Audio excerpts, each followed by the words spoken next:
I'm going to ask you a question. I want you to think for a moment and tell me, how long would you estimate the typical college freshman can read material in their book or in their notes and effectively be learning what they're reading? Okay? Okay? 5 minutes, says Chris. 25 minutes? Hour? Now let me ask, anybody think more than an hour? How long?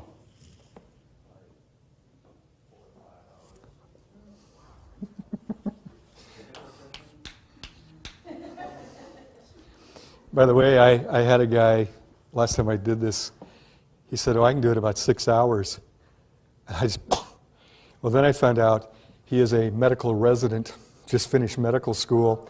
His wife was in my class. And indeed, my daughter is fourth year med.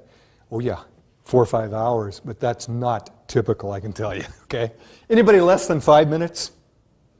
Okay. So we get 5 to maybe 4 or 5 hours. A study was done, I believe the University of Michigan. They asked students to do the following thing. When you're ready to study, you've got all your materials, you're back in your little dorm room or your place you live, check your watch, start working. The moment you feel that sense of, I've read it, but it's not coming through, and it's like, I'm wasting my time, and we all get that feeling, note what time it is. Record that, bring it back. And they had many, many hundreds of freshmen and sophomores do this, and then somebody took the time to compile it. And typically, right about 25 to 30 minutes. By the way, it's also true of lectures. And you've all proved it to yourself. You come into a lecture, you're really alert, check the clock at about 25 after, it's like, yeah, and I see it in every class I teach, but how long do we teach? 50 minutes. And yet, probably most of the learning, if it's going to happen, is in the first 25 to 30. Okay. I'm going to talk about a person, because I also like to teach by anecdote. A woman named Jeanette. I was a junior at Western, she was a freshman. Because I was a junior, I could live off campus. Those days, colleges were your parents in absentia. She had to live in a dorm because she didn't have a relative in town. We were dating. She got her first quarter at Western a D average, 1.0, 15 credits of D. She decided she really needed to buckle down, plus the school said, if you don't make it up, you're going to be kicked out. So the second quarter of her freshman year, she set the following goal: to study for 6 hours a night, nonstop, 6 to midnight, Sunday night through Thursday night. Friday, Saturday, she could party. The rest of the week, she was going to study. Now, one would assume, my gosh, going from little studying to 6 hours a night, 5 nights of the week, she should have aced everything. You want to guess her grade point, second quarter? 0.0. She failed every class. And this is why telling people to study more does not necessarily help. In some cases, it might actually worsen their performance. What I want to do is show you graphically what I'm talking about.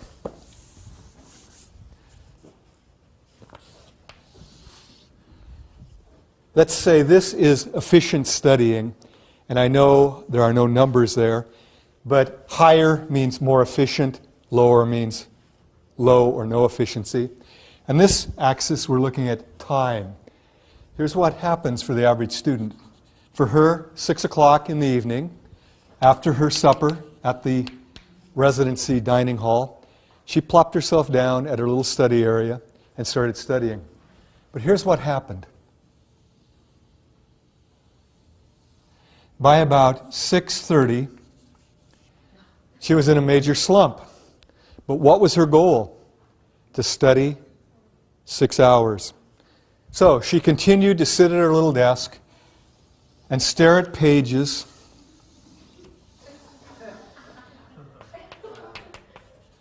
until midnight. She was at her desk 6 hours. How long did she actually study? About 20, 30 minutes. Now, there's a simple concept in psychology that all of you are aware of. Things that are reinforced, we tend to do more of. Things that are punished or ignored, we tend to do less of. You know, we operate by those principles to a large degree. If you're sitting there for 6 hours, are you feeling good? No. Once you get here, you're looking at your book going, I hate geography. I hate literature. I hate psychology. All the things we're trying to get you to fall in love with, you're hating it. And so her actual good studying was followed by 5.5 hours of pain and misery. I would bet you, I don't know for a fact, that as the quarter progressed, she sat down, and finally she was done before she even started. She sat down and just stared at a book, and she flunked every class. Now, had she taken this little seminar or figured things out on her own, she'd know what to do. First rule, the moment you start to slide, you're shoveling against the tide. What you need to do is what? Take a break. And here's what's cool about it. You can study for a half hour. It doesn't take a half-hour break to recharge your batteries. For most people, about 5 minutes. And this is where you go away, do something fun for 5 minutes. Call a friend, talk to a child, talk to a parent, a roommate. Enjoy some music. Do something you enjoy and actually say, this is my treat for having studied for 30 minutes effectively. Go back and here's what happens. Your efficiency is nearly 100%. Study a half hour, take a break. Study a half hour, study a half hour. Now, had she done that over a course of 6 hours, she would have got about 5.5 hours of serious studying and about a half hour of total break time. I really don't believe she would have flunked out. Now, I get students complaining, I don't have enough time to study. Look for a break at work. Look for a break at home. Those little 15, 20 minutes can be very efficient if you apply them efficiently. Unfortunately, sometimes it's really tough to get those moments, but you need to build them in somehow. You've got to have at least some time to study. It's not going to happen through osmosis. Now, I'm going to ask you a final question. Let's say you've studied till midnight.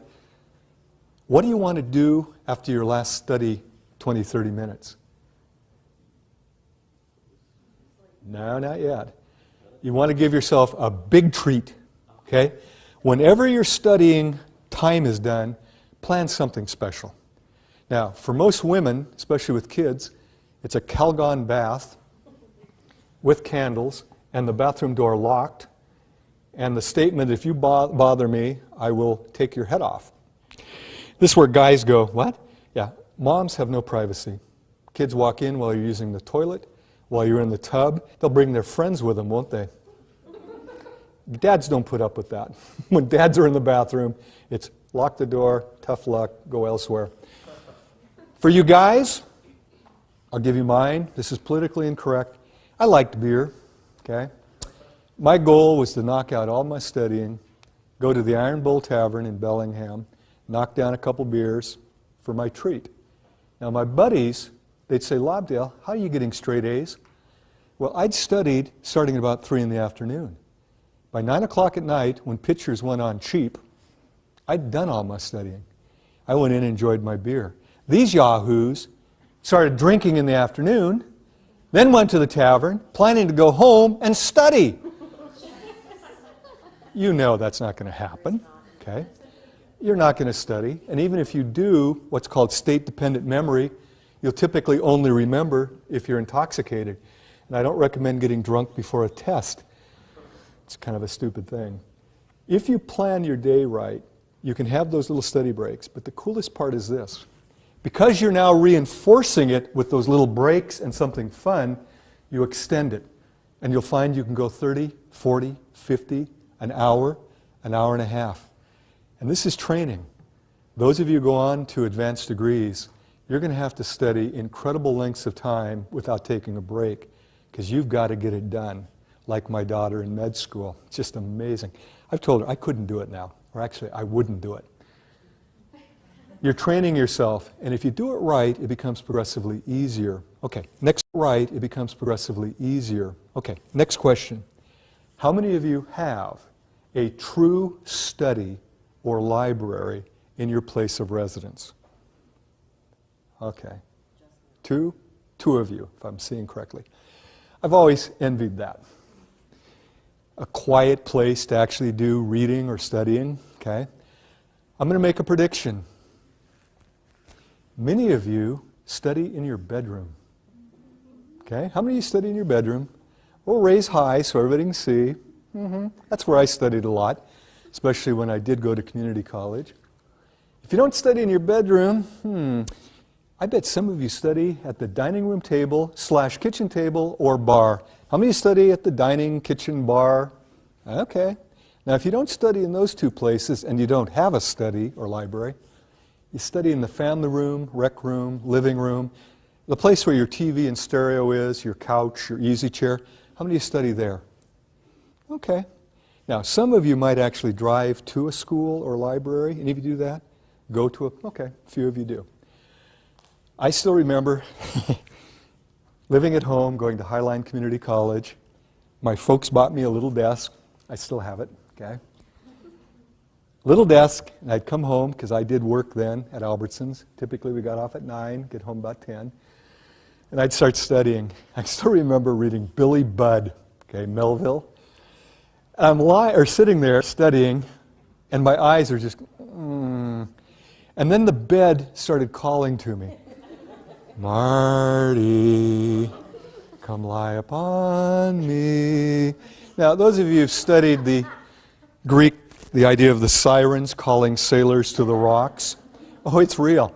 I'd hear the bed call me, and I'd finally go, oh, I'll just lie down for a moment. Next thing, my mom would be yelling, Marty, you're late for your English class. And he's like, oh, God, I didn't read Billy Budd, and I'm screwed. Let me ask you, what's the primary function of a bedroom? What's the secondary function? Good! Most groups go. I go, take Psych 20 or 225 to learn about it. It's functional, okay? Primary function of a dining table. Eating. Primary function of a living area. Okay? Recreation, socializing, right? Now, a lot of students don't realize how much we're controlled by environmental cues. How many of you have been to the Tacoma Mall? Funny, isn't it? Why'd you raise your hand? Have you ever been to Tacoma? You answered. Why didn't you go like this? Why? Because if I'm asking the entire class, you've been trained to do what? And you don't even think about it. How many have been to Tacoma Mall? Hands go up, okay? But if I walked up to you, Chris, you ever been to Seattle? Totally stupid, right? When you're talking face to face, you respond verbally, okay? When you ask a group, hands come up. Now, here's what's bad. Now that I've tricked you, you won't raise your hand. It's like, I'm not going to raise my hand. Okay? But can you see how powerful it is?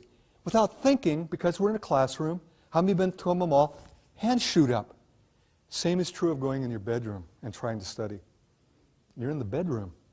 Now, a piece of research then at University of Hawaii. Researchers asked the students, what's the biggest problem with studying? They said, we can't get into it. The university in question had primarily dorm rooms. Very few commuter students to the university. Most of you have seen a dorm room. Oh, okay. Most of you have seen a dorm room. They're usually rectangular if it's a duplex. One side bed, another side of bed, everything kind of mirror image. Study area, right? You got a closet or wardrobe. So it's real interesting. In one room, you sleep, you groom, you talk with people, you socialize, you study, you snack. You're all in one room. It's a multi-purpose room. And yet you're supposed to study. If your door is open, what happens? Everybody, hey, Labdil, what's up? You know, and then they got to come in and talk to you. very quickly, you can't get to studying. Well, the professors heard that the students couldn't get into studying, but they knew what the dorms looked like. In the Hawaiian dorms, all of the rooms had a gooseneck lamp. So the professor said, we're going to try a little experiment. Take that lamp, make a little sign, and put it on it, study lamp. Okay? Use it only for studying. You don't dress by it. You don't have BS sessions by it. You don't snack by it. You don't clean the room by it. Nothing. You use the other lights for all other functions. Here's the way it works, and it's so easy. Every one of you can do this. Get a little lamp. You probably have one already. If you don't, my gosh, yard sale, garage sale, you can pick them up for nothing. Get that lamp, and it becomes your study lamp. So if you have to study in your bedroom, turn your desk away from the bed. That's the like, how many have been to the mall? It makes you want to go to sleep. By the way, you can't study in the bed. It's also bad for your back if you know about posture. Turn your back to the bed, have a blank wall, have your lamp, have your books ready to go, because you can futz away a lot of time getting ready, can't you? How many of you can futz and futz? Yeah. You're ready to go, turn on the lamp, and start studying. The moment you lose your edge, 15, 20, 30 minutes later, turn the lamp off, get up, and leave the desk. What you're training yourself to study while seated there. And it becomes increasingly automatic, as did the raising of the hand. You sit, turn the lamp on, and you're ready to go. It's like magic. The students who did that were 1 grade point higher the next term compared to the control group that didn't do it. 1 grade point simply by creating a study area. Now, if you study in the kitchen dining, remove all food cues, because I know what happens there. You start thinking, turkey in the fridge. Yeah, Swiss cheese in the fridge. Oh yeah, sandwich time. How many of you have studied and created sandwiches? It takes about a half hour to make a really good one. You eat it, so damn good, what do? Make another one. And pretty soon, not only are you not studying, but you're getting the spread going, okay? You're really frustrated then. The living area, I'm going to tell you, you can do this experiment. You try to study in the living room, and you're focused, and other people are listening to music, watching a movie, watching TV. They won't leave you alone. Hey, Marty, look, it's really good. Excuse me, I'm studying. And then they get angry at you. Well, boo on you, too. You can't study in the living area. It's not designed for that unless you're all by yourself.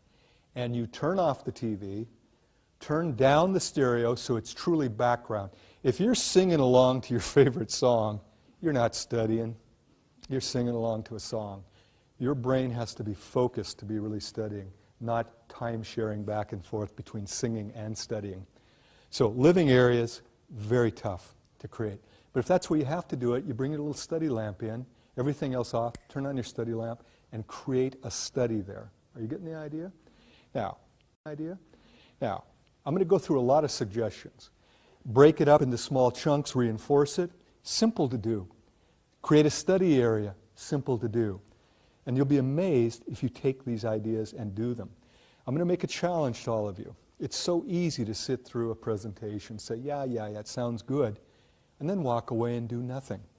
Technically, as a psychologist, if it doesn't change your behavior, you haven't learned it. It's just in your head. To be a true learning experience, you have to behave differently. So my hope is you all make a promise. I'll try at least 1 or 2 of what I talk about today. And when you find out it works, say, gosh, I'll try a 3rd one, maybe a 4th. I went back to grad school in the mid-'80s. Second time around, I actually aced every class. PLU gives pluses. I got pluses in all but 1 class. I didn't do that first time, okay? I was a good student, but not that good. I used the principles I learned about in teaching psych to become a student. I wish somebody had told me these things when I was a student the first time. It would have been a lot easier. Okay, so we've got 2 things going. Break your study up into little pieces with reinforcement. Create a study area if you don't have one. I think you said you do have a study? Yeah, when my youngest daughter moved out, I took over with that. There you go. Okay, next thing. The more active you are in your learning, the more effective. And yet, increasingly, I have students who think studying is reading it over and over, and they're going to have some magical thing where they suddenly understand it, and remember it well. When you're reading it over and over, or saying it over and over, the term for that is rote memorization, spelled R-O-T-E. It can work. It is the way most of us were taught in elementary school. The way I understand it, a lot of Asian schools depend heavily on rote. And some of you may be darn good at it. And if you can memorize and actually understand by repetition, and it's effective for you, don't change. But for most of us, it's not the most efficient or effective way. The way to learn efficiently in college, first you have to decide, what am I learning? Is it a concept or a fact? A fact is the discrete little piece of information. Sigmund Freud is the father of psychoanalysis. That's a fact, okay? But understanding what psychoanalysis is a concept, okay? Understanding the name of a bone is a fact. Understanding what it does in the body gets into a concept, okay? So in studying, sometimes there are a lot of facts. In fact, I use anatomy as a good example. You got to memorize bones, muscles, organs, tissues, a lot of it. But if you simply memorize and don't understand the function of it, the comprehension of the actual concepts, it's a lot of wasted learning, really. Just to know a name of a bone is like, yes, so what? Okay? What does it do? How does it function? So, if it's a fact or a factoid, you have to approach it one way, and I'll talk about how you do that. But in most college classes, what we as professors are most concerned about is that you grasp the concept. Because concepts, once grasped, will stay with you a lifetime. Facts can easily get confused, but that's why we have Google, why we have reference books. If you know the concept, you can quickly look up the fact if you have to know that for particular fact. Neat thing is, I get questions, who has more advantage, younger students or older students? Depends on what you're talking about. Most of us, as we get older, realize concepts are what are really important to make our lives better, to be effective in our work, to be effective in our personal lives. Facts, though, we realize we can look up. We can get those if we need them. Young people actually often learn facts very quickly, but they never think about the concept. And I'll give you a simple example. I'm an old guy. When I was a bit younger, I would sing along with the radio with my adolescent daughter in the car. Oh, Dad, if you don't know the words, don't sing the song. I'd say, okay, Beth, you're right. I'm not singing exactly what he or she's singing, but it's conceptually the same. What? I'd say, what's the song about? I don't know. She couldn't tell me what the song was about, but she could tell me every word in the song. That's learning facts and not seeing the concept. I, as an adult, I know the concept. I just make up my own lyrics, okay? Because I don't worry about the factual. Now, some of you are going, yeah, but my teacher does. I got to know the facts as well as the concepts. So we'll first deal with concepts. Here's the question. Can you put the concept in your own words? If you can't, you don't really understand it. Okay? It's not meaningful to you. To make it meaningful is a struggle. It's probably the biggest struggle you have as a student. But it's a struggle you need to do or you're wasting your study time. Now I'm going to give you an example. Only one of you probably in this room will understand what I just say, or will be saying. Ontogeny recapitulates phylogeny. And I knew she would get that. How many of you know exactly what I'm talking about? Raj, you do? Cool, 2 of you. Ontogeny recapitulates phylogeny. And most of you are going, it's all Greek to me. It's actually probably more Latin, but I'm not certain of that, okay? When I was a biology student, I learned about the ontogeny recapitulates phylogeny. And if you try to learn that and you don't understand it, it's going to go in one ear and out the other, okay? You can't hold on to it. But if I take a moment to break it down, ontogeny means your own development as a being, okay? You as a human, for example. Recapitulates means goes back through or recaptures, retraces. Phylogeny, which is the development all the way from single cell to complex mammal. Now, to make sense of that, how did all of you start in utero? a single fertilized cell, right? An ovum that's fertilized. And then it starts dividing and you get all that. But you get a little period, and this is what they first looked at embryos, where we look like a little thing that looks like a tadpole, right? Yeah, tadpole-ish. So we start with a single egg that's fertilized, and then we get this little thing that looks kind of like a tadpole, and they thought these were gill slits, okay? They're not, they're just what becomes the thoracic area. But there's no legs. It looks like a little tail. Oh, we had a tail. Got the idea? Well, then we get our arm buds and we get them growing, so we now get arms and legs. And gradually, we start looking more like a human being. By the way, take an embryo of any mammal. You probably couldn't tell one from the other. Human, pig, doesn't matter. They all look very much alike, don't they? Now, you understand ontogeny recapitulates phylogeny.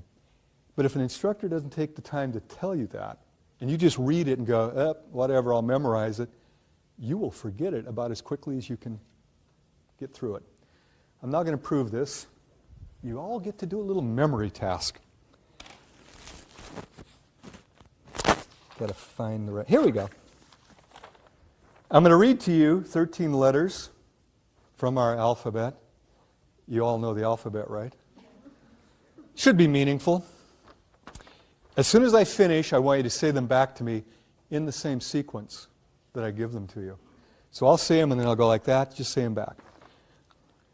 Y, T, R, H, don't write them.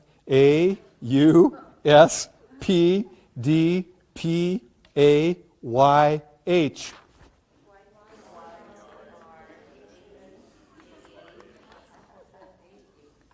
Boy, somebody sounded like they got quite a few.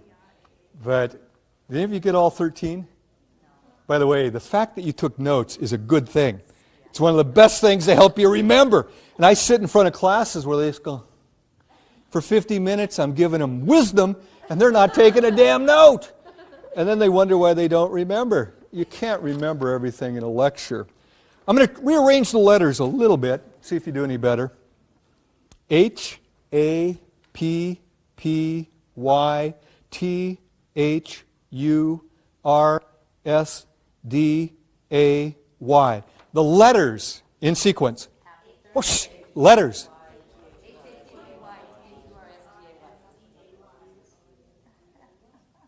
Most of you got all 13.